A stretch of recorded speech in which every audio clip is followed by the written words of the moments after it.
In today's video, I'll be using AI to script, edit, and create a faceless YouTube video. To write the script, I'll be using chatgpt.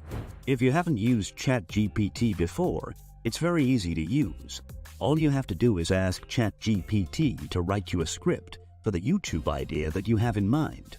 For this example, I've asked chatgpt to write us a full 5-minute YouTube script for a video about the safest places to travel as a solo traveler. And as you can see, chatgpt is doing its thing. It's writing out that full script for us.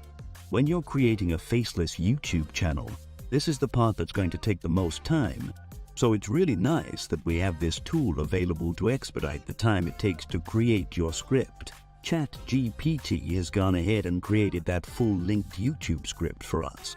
The script starts off by saying, "Welcome to our video on the safest places to travel as a solo traveler." Whether you're a seasoned solo traveler or just thinking about taking your first solo trip, the idea of traveling alone can be daunting.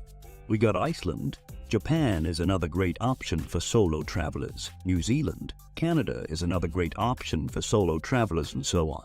If you wanted to expand any of these specific sections, you could do that by copying that section, pasting it in, and ask ChatGPT to expand that paragraph.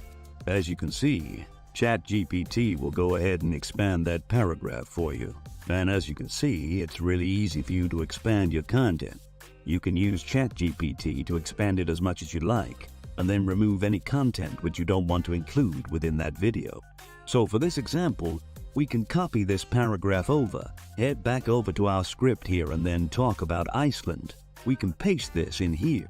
So again, it's very easy for you to get a very long and in-depth script using ChatGPT. And again, you can do that for any section of your script. So if you want to expand the section that talks about Japan, paste that in here. And as you can see, ChatGPT will go ahead and expand that paragraph for you. I found that when you ask ChatGPT to generate you a full-length YouTube script or a blog post all in one shot, you really don't get that long of content. But if you break it up and you ask ChatGPT to generate 2 specific sections or expand on specific sections of the initial content, you're able to get much longer pieces of content.